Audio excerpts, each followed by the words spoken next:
making an announcement now that the 3 o'clock programs are going to start. So I'm going to wait 2 more minutes in case anyone else would like to come. This is actually 2 topics, even though it looks like one, but if you notice it doesn't really read like one. So while we're waiting the additional 2 minutes before I get started, if anyone does have any questions about either of these things, I'd be happy to answer a question or 2. But then I'm just going to go ahead and get going. Will you be covering long read sequencing at all? Covering? Long read, REA? No, I'm not going to be covering long read sequencing. Sorry. That's okay. I'm just wondering. Yeah, I mean, I was ambitious by asking you to talk about 2 separate topics here, and a lot of the ideas about treating genetic epilepsies is not the same thing as treating only channelopathies or the synaptopathies or those sorts of things. So a lot of this is still technically kind of overview rather than and I use a few conditions as the example of what we're talking about rather than doing a deep dive into most of the things.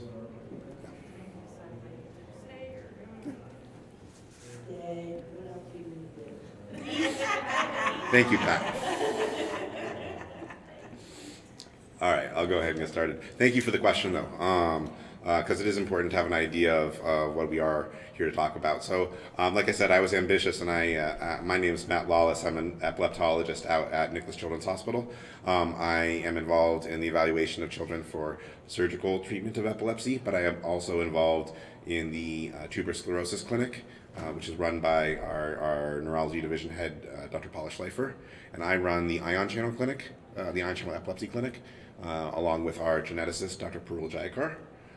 We have a comprehensive ability to evaluate patients and treat them for a variety of different things, but of course it always needs to be very individualized. And we also do have a ketogenic diet clinic and neuromodulation and all those sorts of things. So I really enjoy talking about these concepts. But the trouble is when you have a limited amount of time and you can't talk about everything in great detail. So what I'm going to actually talk about is actually starting with the imaging. I'm going to go over a variety of the types of imaging that are done in epilepsy. And I'm going to give a brief overview about some of them. And then I'm going to talk about what actually makes some of it advanced. Because often we're talking a little bit more about some of the basic stuff first. Then I'll dive into some of the genetic conditions and how we approach sort of treatment in genetic epilepsies. If you happened to go to a talk in the other room about specific epilepsies where there was a deep dive into TSC, into CDKL5, into some of the rare epilepsy conditions, you can spend hours on one condition, right? So I'm not going to be going into it in that way. I'm really going to be talking about some of the philosophy behind what we do, how we do, and using some of those conditions as the examples for how we make some of these decision-making processes. So for many parents, the patient, their child, or for the adult who has his first seizure or her first seizure, they will often present to the ER, right? I had an event, I'm very, very scared. For obvious reason, it is very scary. And so what do? I go to the emergency room. And the emergency room doctors will often want to try and get some sort of an evaluation done, and they can't see inside the head, so they do a CT scan. That's often the very first test that a person will get. Now, I'm hopeful that a lot of kids are not getting that CT scan because they're actually young and they're going to be evaluated quickly, and we're going to get an MRI, and often the MRI we actually see some things a little bit better on. And what is a CT scan? Well, a CT scan is basically a scan where a patient is put into a giant X-ray machine. All right, and it's made in a circular fashion, and it sends repetitive X-rays across different levels, and then they get captured on the other side. And it gets a measurement of basically how dense different areas are in the tissue. And so we get this sort of picture here. And these are old pictures. These are not like current CT scans, but nonetheless, CT scans don't tend to have, as we look at them, quite as clear of a picture as we get with an MRI. Right? But there are some things that CT scans are particularly beneficial for. And some of those things are things that involve calcium, like a person who has neurocysticercosis. That is a parasite that can cause epilepsy. It's very, very common throughout the world, and it often leads to calcification in different parts of the brain, and those are the areas that the seizures will come from. Well, the MRI, certain sequences might see the calcium pretty well, but not those sequences aren't always run, and so the CT scan is actually a really good reason to see that. Probably the reason, however, that the ER is doing the CT is more because they're concerned about bleeds, because a person might be having a seizure because they had a stroke or a hemorrhage, a bleed, and the MRI actually gets disrupted by blood on it. So the CT scan is a great way to see that. So if you come in emergently for the first seizure, certainly as an adult, had a head trauma or something like that, or as a young child, maybe not at a pediatric ER, they may get you the CT scan. If you're in a pediatric ER or pediatric hospital, they might not do the CT scan because they may be thinking, low likelihood for a bleed, we're going to admit the child, they're going to get an MRI, and then we don't have to radiate the patient, right? Because the x-ray involves radiation. Which brings us then to MRI. So magnetic resonance imaging, the idea here is instead of it being a x-ray machine that is basically oriented in a circle, right? That's what I said the CT scan was. This is a giant magnet, and it's all in a tube. That giant magnet sends up a pulse to your body and really to the parts that it's looking at, and that pulse aligns hydrogen. Guess what is in what has that? Water. So basically all of our brain, everything we have, we're all like a lot of water. Those all align, and then they send back the pulse as they de-align.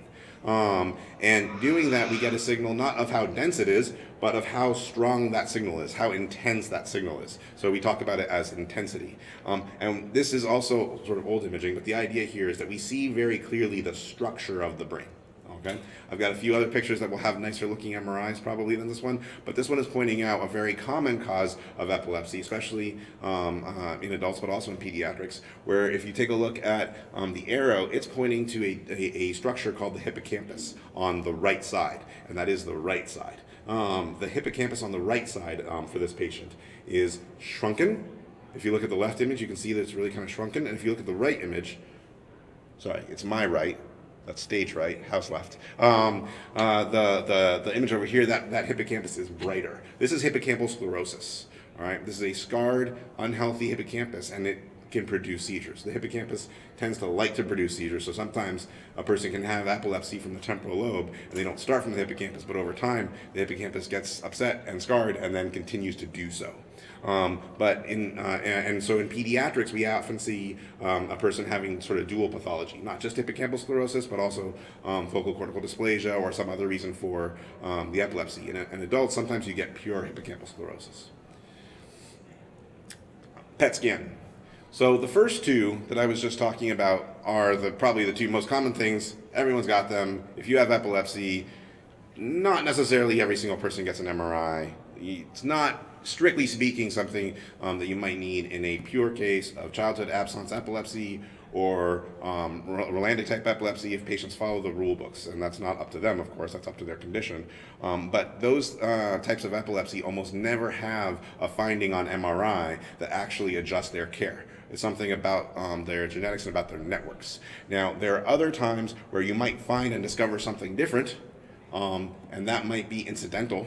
Or you might find that someone kind of looks like an absence epilepsy or kind of looks like a Rolandic epilepsy, but there's something different about their course.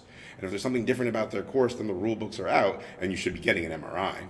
But most people don't end up getting the rest of the studies unless they're being evaluated for epilepsy surgery, because the rest of the studies don't end up actually being utilized to make a diagnosis of why you have your epilepsy or how we're going to treat it, unless the treatment is an evaluation for a consideration of surgery. And one of the first parts of that is often the PET scan. A PET scan is technically easy to do compared to some of the other studies I'm going to talk about.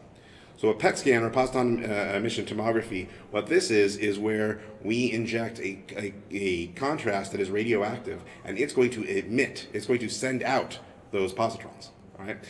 There's a lot of different types of things we can inject that are used for different purposes, but most commonly in epilepsy, it's a sugar, all right, called FDG.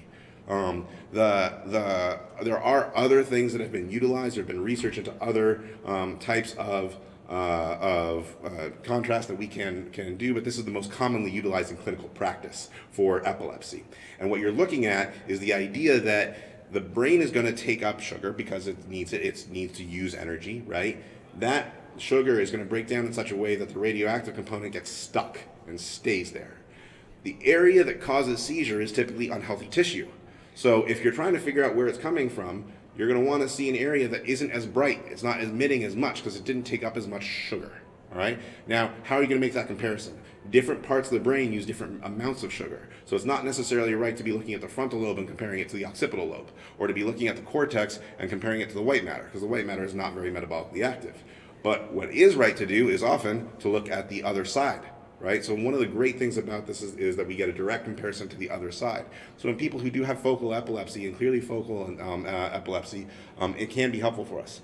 Now, if you take a look at this picture, it might be subtle to some people, but on the image over here on my right, house left, there's a brighter side on one where it's kind of a deeper red, right? Kind of not bright red, right? But the other side's green.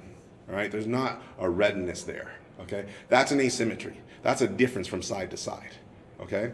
And the idea is that's what we're looking for in these patients. We're looking for it. Now, we can change our thresholding on that, and doing so helps us sometimes identify things, but you also have to be a little cautious because you can over-identify and overestimate sometimes that way.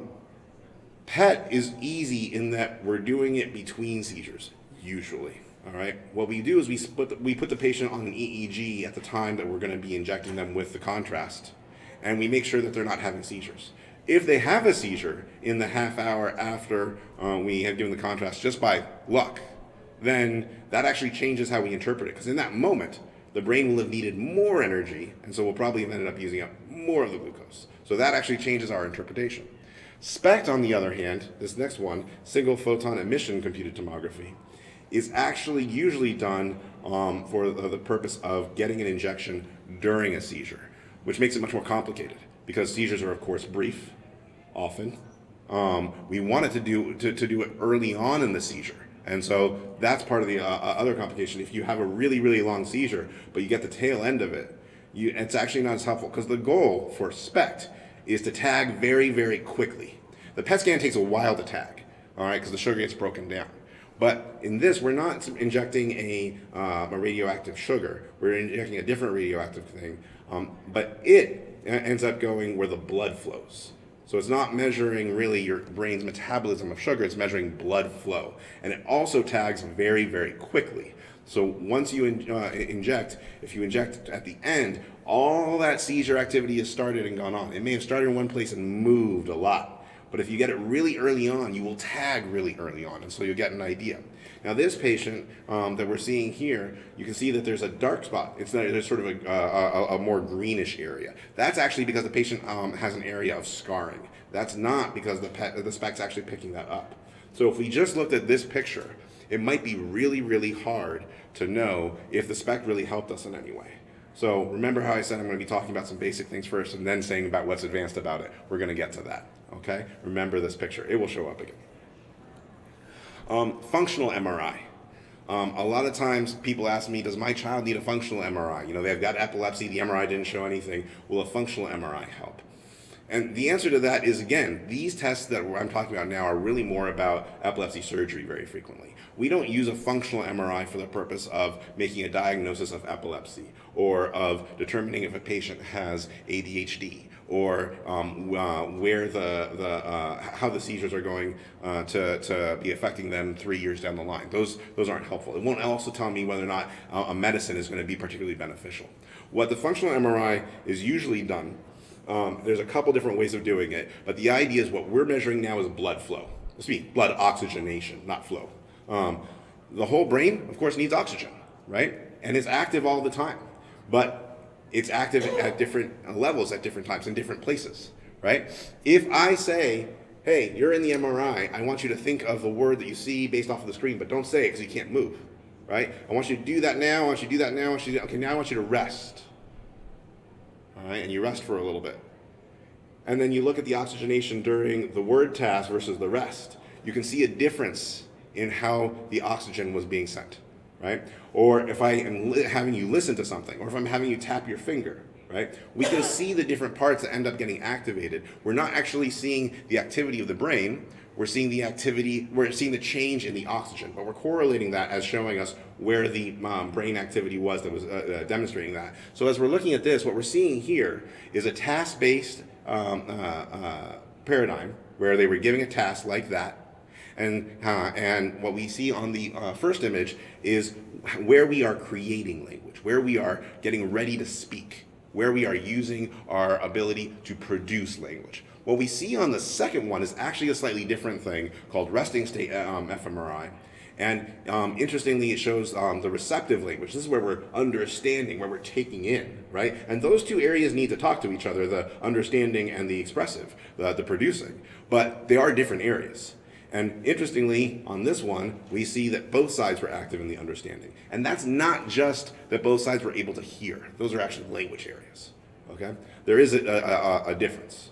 So that's a very mathematical process. And it's a process that we utilize. The reason that we utilize it, for the most part, is so that we can say, if I think I need to do an epilepsy surgery and find an area where the seizures are coming from, what are the critical areas I need to protect?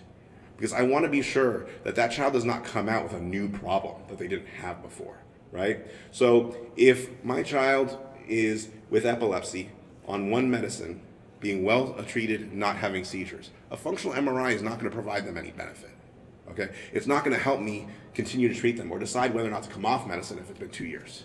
But if my child, on the other hand, is having intractable epilepsy and is a consideration for an epilepsy surgery, then having this sort of data may adjust the plan so that we can, again, protect the patient and their capabilities. The next two I kind of lumped together because they're two sides of the same coin. And I don't actually think of them as imaging, but they utilize a lot of imaging stuff. One is called magnetoencephalography, or MEG, and the other is called electrographic source imaging, or some people say it's source localization. People have like 4 or 5 different ways to talk about it.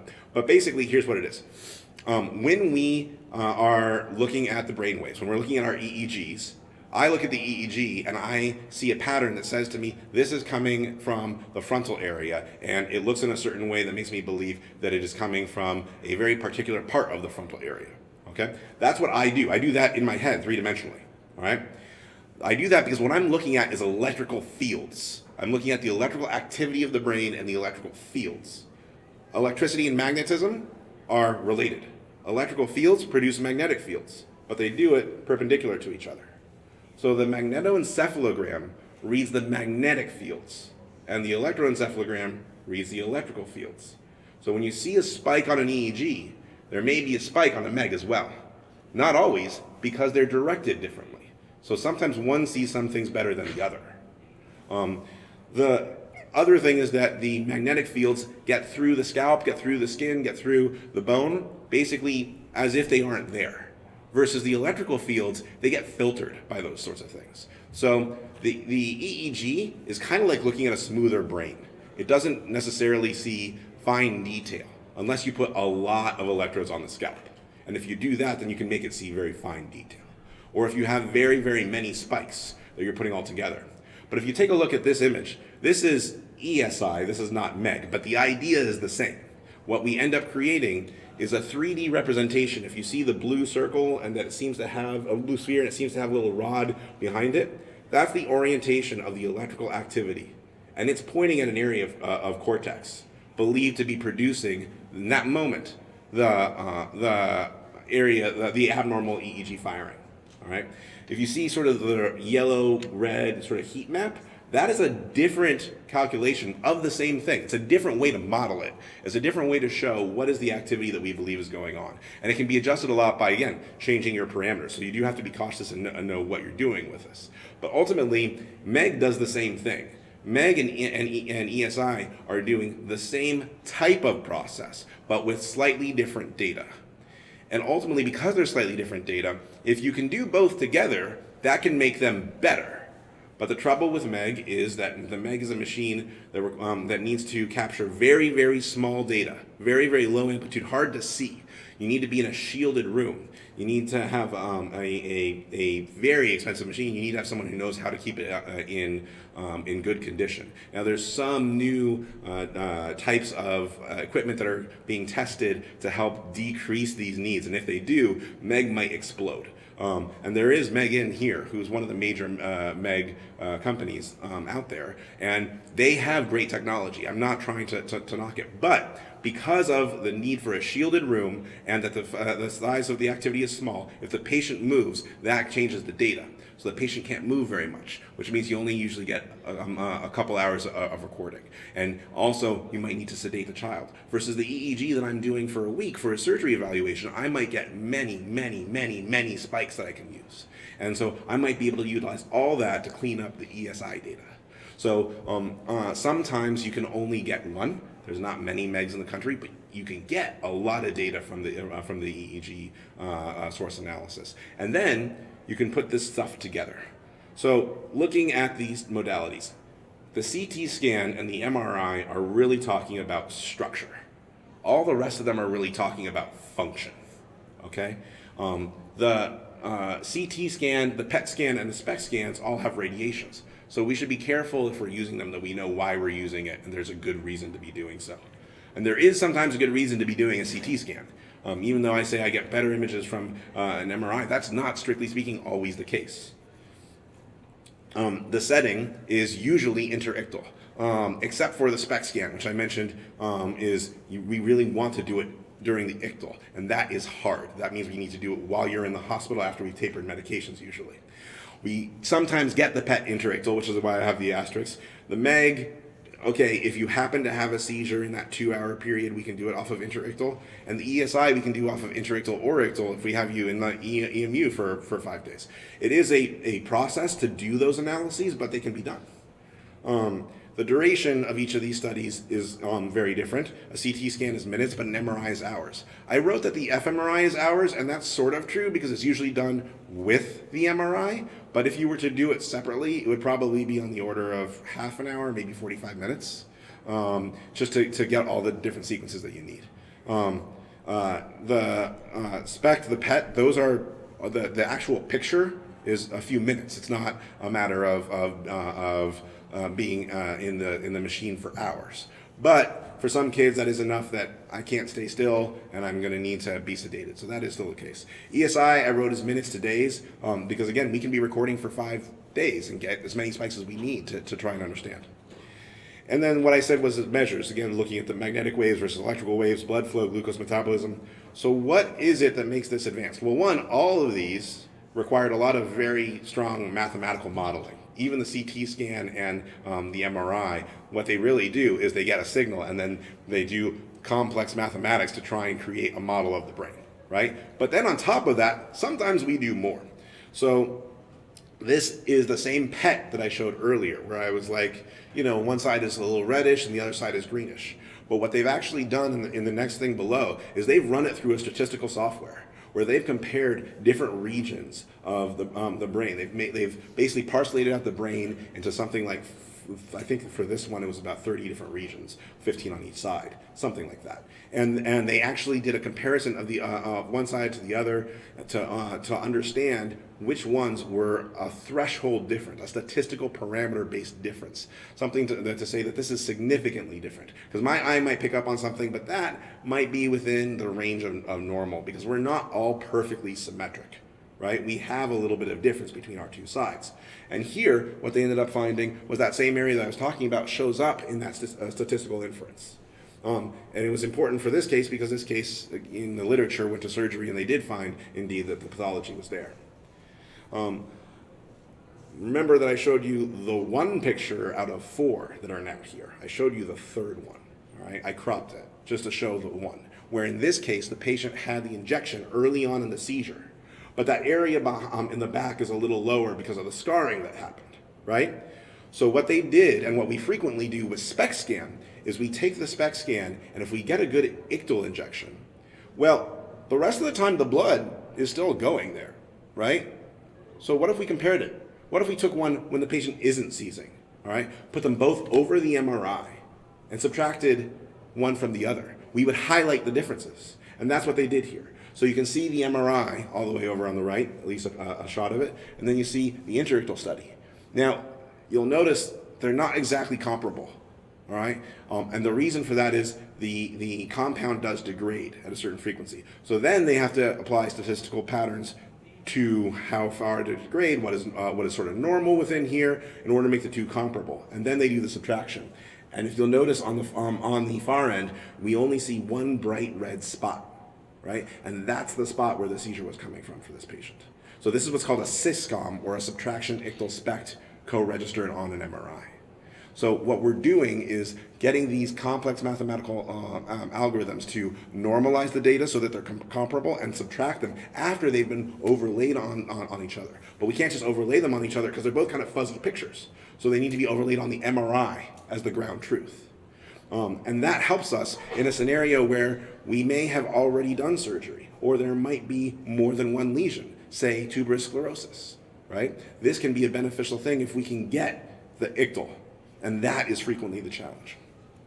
And then if you take a look at that source analysis that I showed you, this was a tuberous sclerosis case that we did. And this patient was having seizures that really didn't seem like they should be coming from posterior temporal.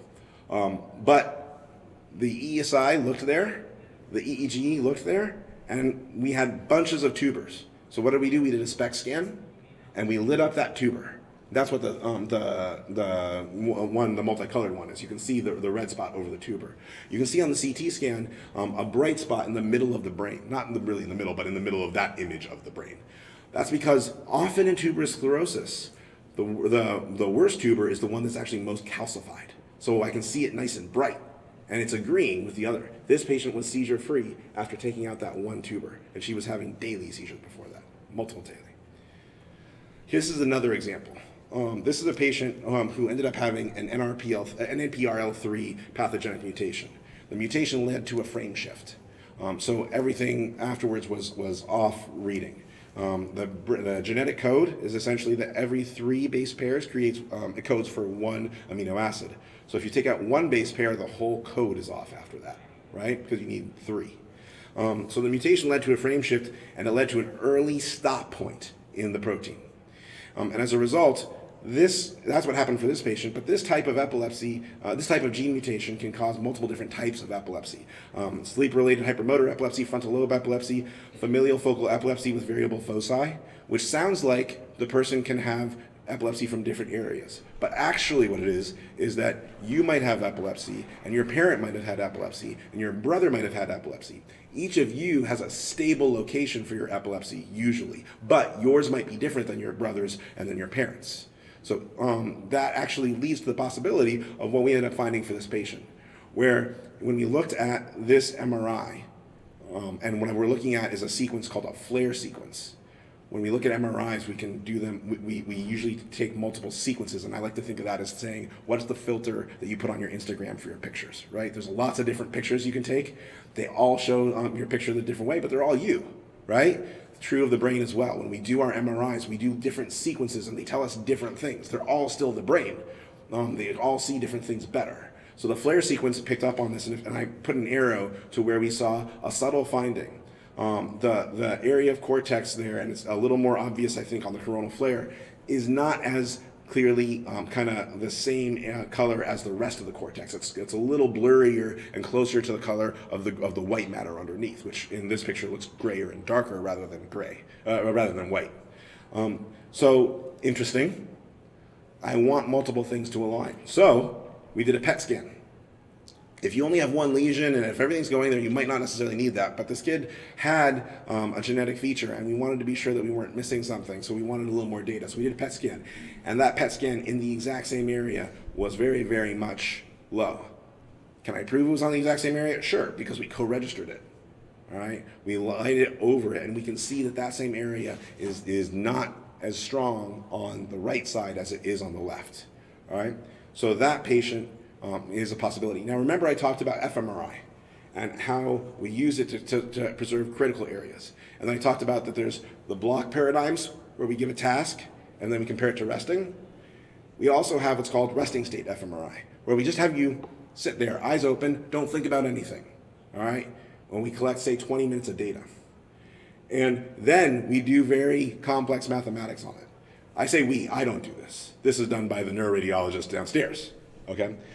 There's a couple ways of doing it. One is we say, these areas are known areas that usually have function. How are they connected to other areas? That's called making a seed and finding comparisons. The other is just saying, take a look at all the areas.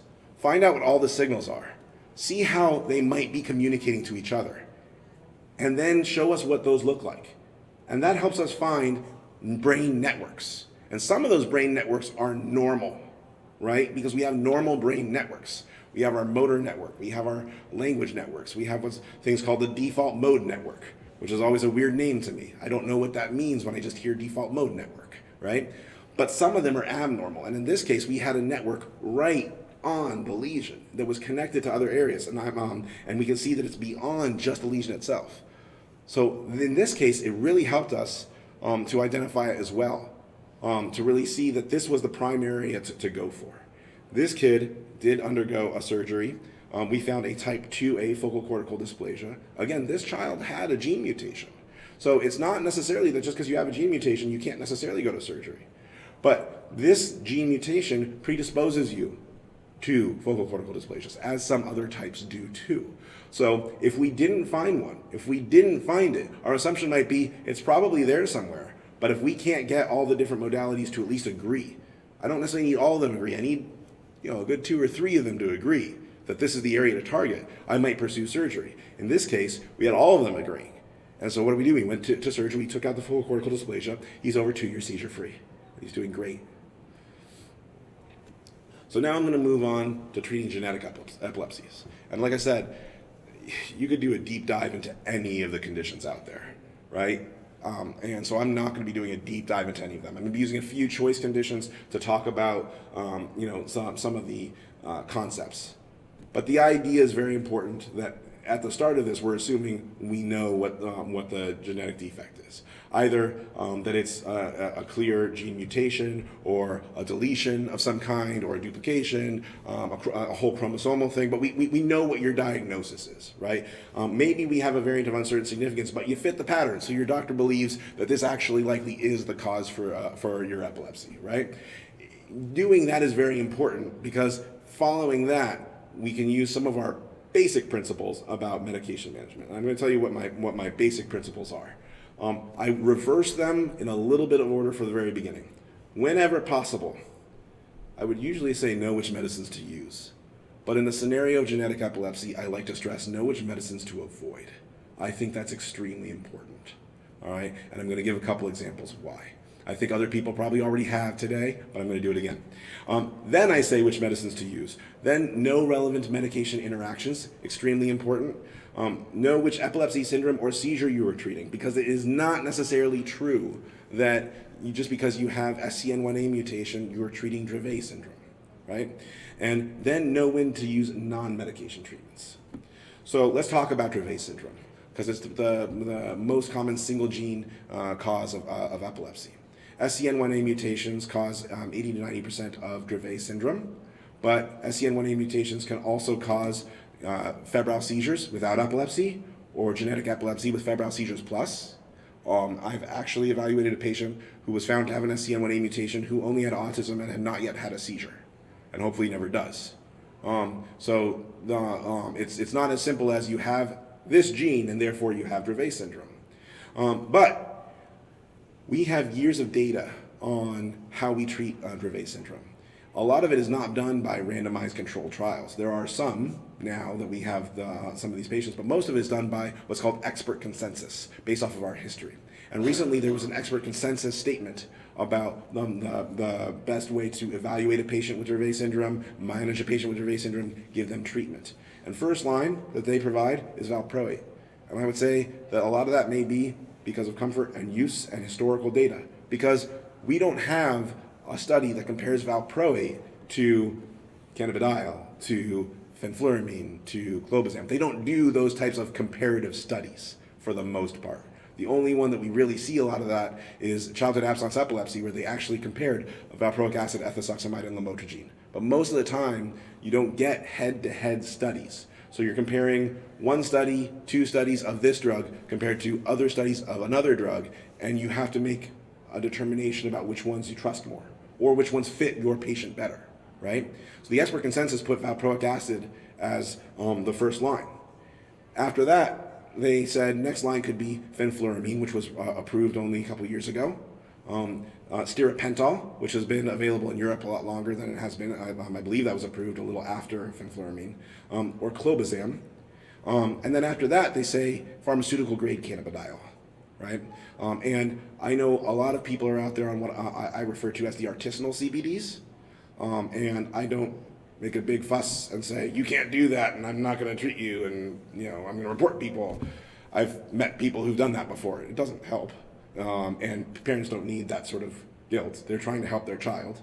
But I know what's in pharmaceutical grade CBD. It's CBD, right? And it's in the oil. And you can get all the ingredients because it's regulated by the FDA, and every bottle will be the same, right? They have to make measurements for pesticides, and they've got to make measurements for heavy metals, and they got to do all these sorts of things. So you know that every bottle's the same, and you don't necessarily know that for the artisanal CBDs.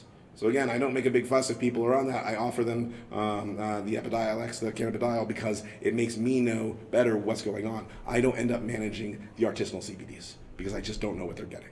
But nonetheless, the consensus put CBD there. And for good reason, because there's good data for CBD and Dravet syndrome. After that, they list topiramate and ketogenic diet, and after that, they say other. Notice the big red stop sign, okay? For anyone who was in this room last session, they were talking about the idea of Dravet syndrome being related to a loss of function. The sodium channel usually lets sodium go through, but this mutation prevents that from happening, so at least less effectively, because you don't have as much of the normal protein. So if I give a sodium channel blocking drug, I'm actually making the same problem worse, because now the channel should be active, it's not active genetically, plus I've knocked it down, right? There are people out there who have gotten a phenytoin or fosphenytoin in the setting of status epilepticus with Dravet syndrome and done just fine. These are not, strictly speaking, rules. They are very strong recommendations. Okay, but I would say that it's an avoidance. It's not a complete contraindication in the setting of status epilepticus. There is data out there about some people doing fine with it. However, I would never make them my first line for status, because I will tell you that I could make that person worse in that moment. That also certainly has happened. And it certainly is true that we get some patients who've been treated, who've not been diagnosed genetically, but they've had focal seizures. And so someone put them on oxcarbazepine, a very commonly used medicine for focal seizures. And for some reason, their seizures get worse, right? It's because of things like this. It's because that their genetic mechanism is actually something where the oxcarbazepine is going to be counterproductive, despite the fact that that might be the appropriate just by the type of seizure you heard that the child has, right? So when we look at SCN1A related Dravet syndrome, this is the list, all right? Keto diet is on there. I put it in the same order, I believe, as it was on the study, on the consensus report, and avoid other sodium channel drugs. All right, so that's SCN1A. That's the most common single gene cause of epilepsy. It is the sodium channel. It is a sodium channel. There are other genes associated to sodium channels. So the next one I was going to talk about is SCN8A. And interestingly, SCN8A, just like Dravet syndrome, just like SCN1A, does not cause a single type of epilepsy. It can cause, at least so far, 5 recognized different types of conditions, one of which is neurodevelopmental disorders without epilepsy. But it seems like there's these distinct patterns. And that's not necessarily as obvious to the doctor who's taking care of the patient, who's met them and had them come in, because it's hard to tease out some of the difficulties sometimes. But there's these distinct patterns which are very important, because interestingly, SCN8A has some patients who have loss of function mutations and some patients who have gain of function mutations, all right? Now, most of the patients that we end up seeing end up being gain of function mutations. And those patients end up having either benign familial infantile epilepsy, or some intermediate form of focal epilepsy, or a developmental epileptic encephalopathy. Interestingly, the loss of function mutations more commonly have generalized type epilepsy, including absence type epilepsy, all right? It's a busy slide, So I'm not expecting you to get everything out of it. But the basic point remains. There's a difference in who has what. And sometimes if you can be very careful about that, you can tease it out. Because the function of the protein from the gene change is not always obvious.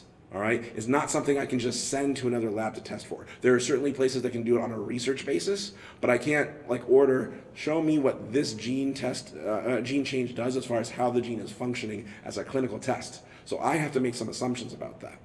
So interestingly, as they looked at the mutations, and again, busy slide, I'm not expecting you guys to take a whole lot out of it, but the patient seemed to do better with the sodium channel blockers if they had a gain of function mutation, because the sodium channel was too active, and now I'm giving a blocker.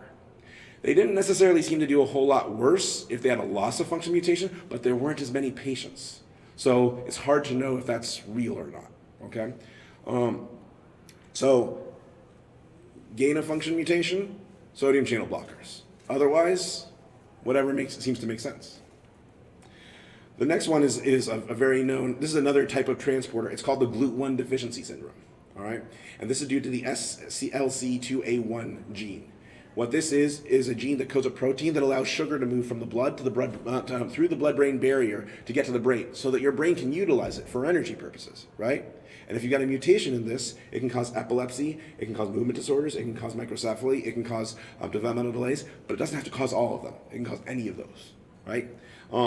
And the trouble is that the medicines don't help very well, because the problem is your brain is starving. It is starving for energy. It cannot utilize energy well enough. So ketogenic diet is basically the only treatment that is highly effective in this condition.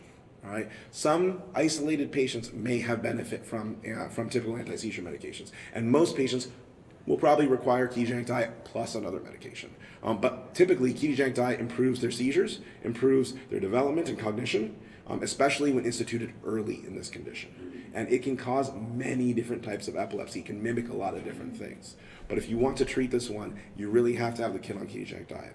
The good news is if you start it early and you don't have any side effects from it, a lot of kids just sort of normalize it. And this is the food that I eat. This is what I eat. This is my magic food. No, I'm not going to eat that other stuff because it's not my magic food. We've had kids who've done that, who've done very well with that.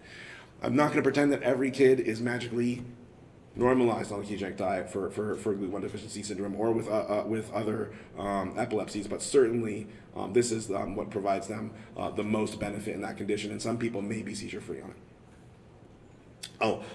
The slide here was actually meant to point out that, interestingly, there are substances that you might not think about that can affect how well that channel works, right? Because they still have the channel, it's just not working very well, right? So you can exacerbate the problem. And interestingly, at least in the lab, I didn't find data on this necessarily in people, but in the lab, caffeine lowers the function of that protein, so the sugar doesn't move as well. All right, so 3-year-olds are not usually drinking a lot of caffeine, all right? Maybe if they're 8 and some parents are giving them Diet Coke or Coke, right? Older kids might actually have this and could be drinking coffee. But theophylline is a medication that is utilized for asthma attacks in very, very young kids sometimes. And theophylline is in the same class of medications and compounds as caffeine. Also, phenobarbital can have a similar effect. Valproic acid can not necessarily have that effect, but what valproic acid can do is sort of disrupt our ability to break the fats down into ketones and utilize them very well. So valproic acid might actually help the channel, but might actually hurt your treatment in that scenario.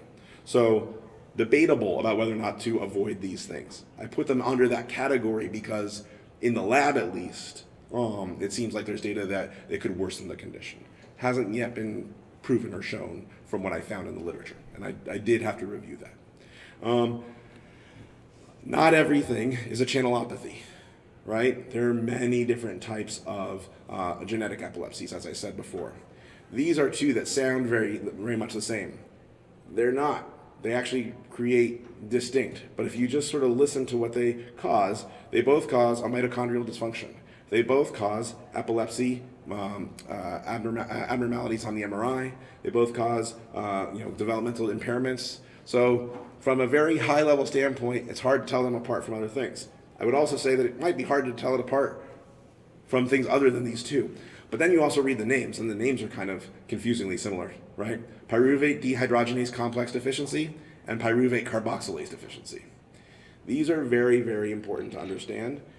As I mentioned for GLUT1 deficiency syndrome, the treatment for that is ketogenic diet, right? Yes, often other medications are involved, but the thing that's going to make that kid better with GLUT1 deficiency is the ketogenic diet more than the other medications.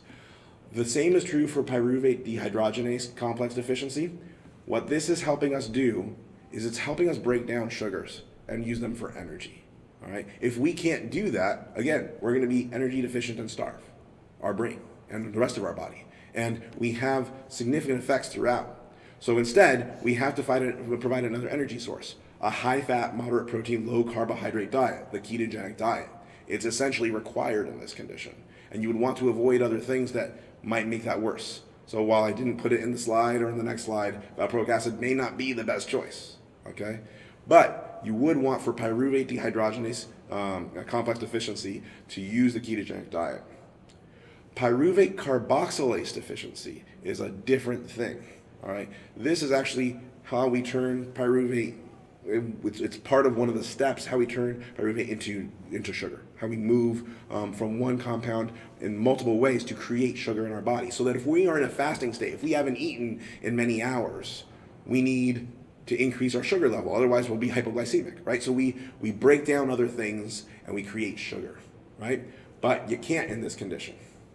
All right, and interestingly, what needs to happen in this condition is you need to give that person very, very frequent meals. You need to give them lots of carbohydrate. You need to make sure that they are not metabolically depleted. So you don't want to give them the ketogenic diet. That will make things worse. This is one of the few conditions where ketogenic diet is contraindicated. There are actually some where you should not use the ketogenic diet, not just because it won't be effective, but because it will actively make things worse. And this is sort of the prototypical scenario. And again, it doesn't help that the two conditions by nature sound very similar.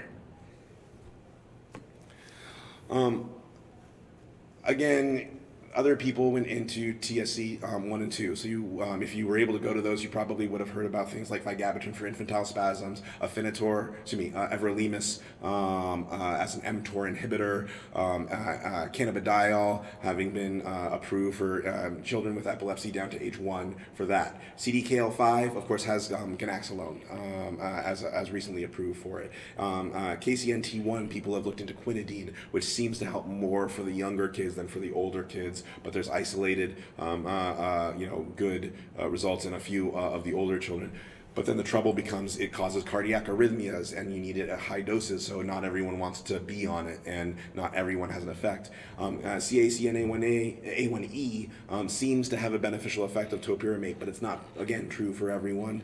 And we could go on and on and on about things that have been found and might potentially be of benefit, and that would really require a deep dive into each individual condition. So my goal here was to go over how these ones sort of talk about those first principle concepts, right? Those first principle concepts were know which medicine to avoid, right? Know which medicines to use, know relevant medication interactions, know which epilepsy syndrome or seizures you're treating, and know when to use non-medication treatments. And that's a little out of order because when to use ketogenic diet was in there, right?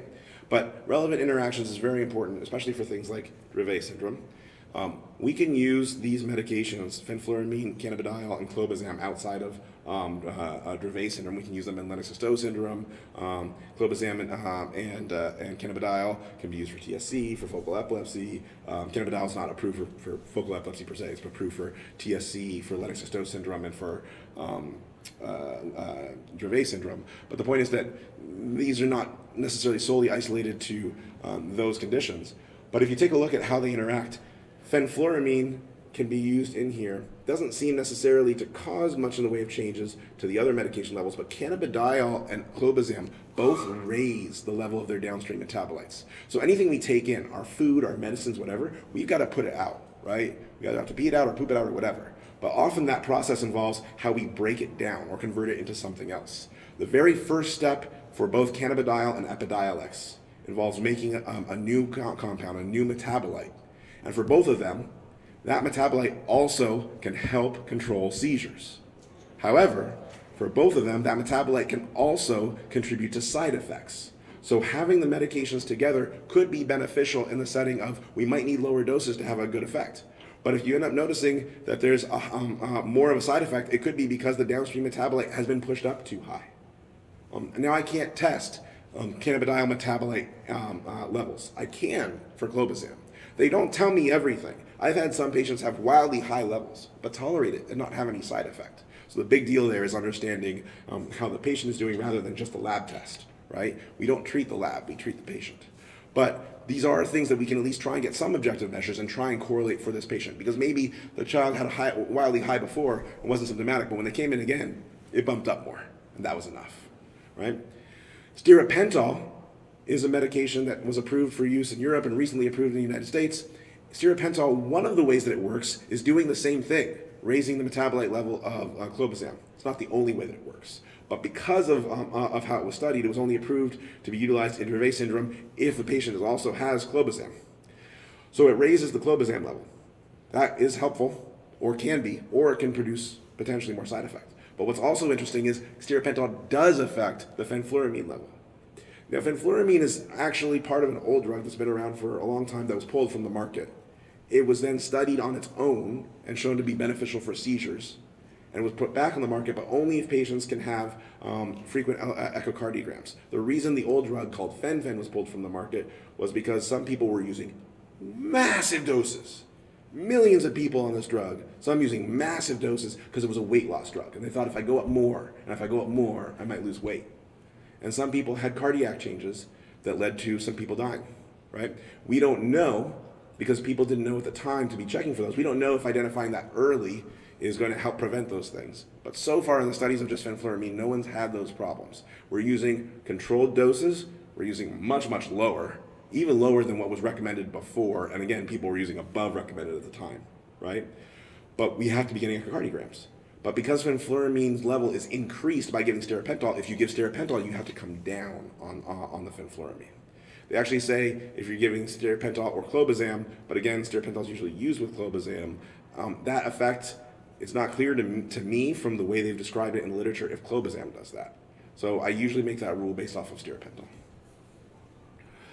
So know which, here's the principles again. Another reason it's important to understand which epilepsy syndrome that you're treating is if you don't have a specific type of medication that is going to treat your type of epilepsy, because we have found this in the literature or in trials, then we use our standard guidelines. We use our understanding of juvenile absence epilepsy or Jevons syndrome or infantile spasms. We're going to use steroids, ACTH, vigabatrin as appropriate, diet as appropriate. We're going to use the medicines that we know that work, at least amongst populations. Our tests, our research, our data is never going to tell us that a medicine will work for you. It's going to tell us that overall, in a group, a medicine is effective. And when we try it, because we have that data, when we are trying our best information to help the patient, and then we find out whether or not that patient was the person who responded, or a patient who had side effects. Our goal is no side effects. It's often very hard to have no seizures and no side effects.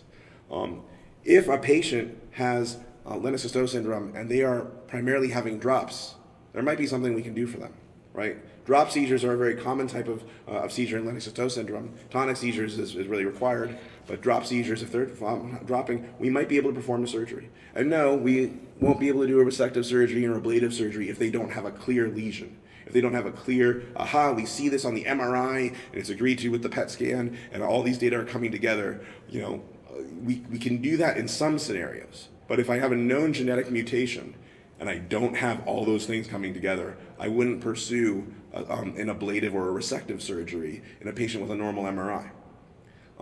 But if I have a clear lesion, then that might be something to consider. But what I would consider in a patient who has potentially a normal MRI or a non-focal MRI is a corpus callosotomy. That can be significantly beneficial in stopping drop seizures. Sometimes we do it in stage approach. Rarely we'll do it as where we disconnect the whole corpus callosum, which is a structure that connects the two sides of the brain together. Because that is a big surgery, some people feel more confident about doing a vagus nerve stimulator first, right? A vagus nerve stimulator is a type of neuromodulation where we put it in the chest, connect it to a nerve in the neck, and we are using the body's own connections, and we're stimulating them to try and decrease seizures. and to try and make it harder for the brain to have seizures, and try to stop a seizure if it's happening. Although the VNS device doesn't actually know if a seizure is happening. It gets some basic idea of it by if your heart rate goes up very quickly, depending on how you set it. And if that heart rate goes up very quickly, depending on how you set it, then it will say, okay, I'm going to give an extra stimulus now. Or if you swipe a magnet across it, it will give an extra stimulus then. But the rest of the time, it's just going on, off, all day long, cycling like that, to try to prevent seizures, to actually change how hard it is for your brain to produce a seizure, so that hopefully you have fewer seizures. And so some people advocate for doing the VNS before a corpus callosotomy in the setting of drop seizures, because the corpus callosotomy has higher healing time, more risk associated to it, but the VNS is still a surgical procedure. It's not a no-risk process, right? We do it very frequently, we talk about it very differently, but it's still going under sedation, and it's still requiring a surgery, right? RNS has a place maybe in some of these things as we look into how can we change networks. It's a different neuromodulatory device. I'm not going to go into it a whole lot because there isn't as much data on that right now in the genetic epilepsies. But it might be something we could consider in the future for some of them. The last thing is that I didn't include on all the rest of it is research, right? There is always active ongoing research into treating different forms of epilepsy. Now, it gets sometimes a little difficult when we're dealing with extremely rare populations. Because when we deal with extremely rare conditions, how do you get enough patients to be able to participate in a study? You only have a couple years to do the study, you need to enroll someone, they might already be in another study, so now they can't participate in this study for a certain amount of time. Or there's very strict criteria to it. And if we're really just talking about comparing some of the old drugs to the new drugs, again, that might be something where it's going to be hard to have enough patients to see the statistical difference, right? Doesn't mean we don't try. But what's really exciting is that we are trying new things, right? We're always trying to find new medications and new compounds. And so someone was asking about gene editing at the last time, and at the last session, I very briefly piped up and said that Stoke is very, very cautious to say that we are not doing gene editing. We're not doing genetic modification. We're not doing gene therapy. What their antisense oligonucleotide does is it helps the brain and body produce more of the normal copy of the sodium channel protein. Okay, so what they are giving is a compound. It's what's called an oligonucleotide. That's basically like the code for a protein. Okay, and it prevents the body from producing as much of the abnormal copy, because patients with Dravet syndrome will have one good copy, right, and they'll have one bad copy. So if you start making more of the good copy, you can help normalize the currents. And so the idea of it is that it's utilizing some of the mechanisms of the body, which are genetic in nature, but it's not genetic treatment.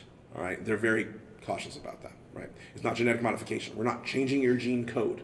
Okay, there are people who are looking into changes in gene code, and there are other types of things that are used in other conditions. For instance, in Duchenne's muscular dystrophy, that gene is huge. It's too big for us to give a copy of.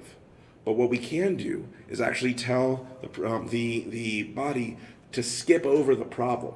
All right, there's a problem in the code, skip it. And then that person can produce more of the normal protein. And that actually helps for some people to have less of the weakness.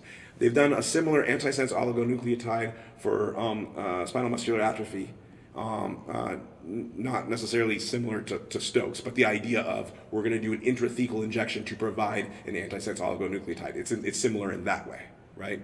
And that has dramatically changed what happens in spinal muscular atrophy. Kids who shouldn't have been able to sit before have been able to maintain that and actually progress and do fantastically, which is great because it's a condition that causes progressive weakness and progressive problems, but also where children's mentation is intact. So they're suffering throughout all of that, right? And children whose mentation is not necessarily intact are still suffering. I'm not trying to pretend that they aren't. But we are able to provide more and better quality life to people. And as we start doing these things, right, we're going to find more and more of them. The problem becomes the same with what I mentioned. We need to have populations that we can do and provide the same treatment for in order to get robust enough data to get approval. Because just because this might be making some benefit for Dravet syndrome. And this data here is publicly available on their website, right? We are a site for them, and so I have to be cautious not to say things that aren't publicly available, so I went to their website for this. But we recently, this was recently presented data of an interim analysis at an international conference, looking at patients who are on the open label extension. Right, first they started in the trial portion that was technically open label because we weren't giving a placebo, but it was you couldn't change anything, and you were just giving it right now. And then they went on an open label extension to continue it, right? And a lot of them stayed on it, and a lot of them have seizure reduction. Now, I can't tell you that it's a certain number or percent of seizure reduction. I can't tell you if that's going to be good enough to lead to approvals. Actually, this was the phase 1, phase 2 study, so it's about safety and beginning of it. There's still more to learn and more to know, right? And the study's not over, right? But these are the types of things that are really beneficial. But just because there may be positive data from this doesn't mean the same strategy is necessarily going to work in another condition, right? And the other thing is that just because we do this doesn't mean we're going to be able to reverse necessarily everything that's happened.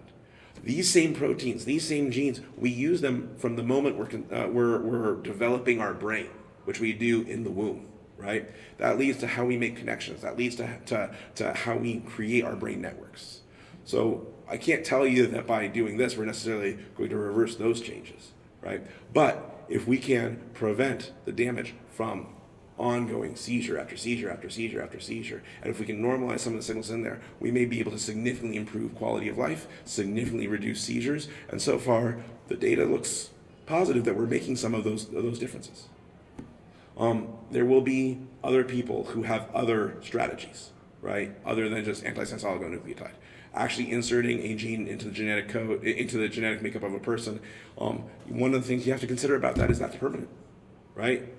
If I'm having a side effect to this, I can stop, right? But I can't do that if I've changed something, right? So there's going to be big deals and considerations as people go into those types of considerations. Doesn't mean that those studies shouldn't be done, but it needs to be done very carefully, right? But that's where I think a lot of the interesting things are, because we're not going to get away from our typical medications. We're not going to get away from things that we're utilizing to block channels or to improve signaling. But if we can also be utilizing that in conjunction with our dietary therapies, our neuromodulation therapies, and these sorts of things where we're actually getting to the root of the problem, that can lead to a significant benefit, we hope, for the future for these kids. That's leading to the hope for the future for these kids. So that's what I've got. And I actually took the whole hour. I didn't intend to. I intended to leave time for questions.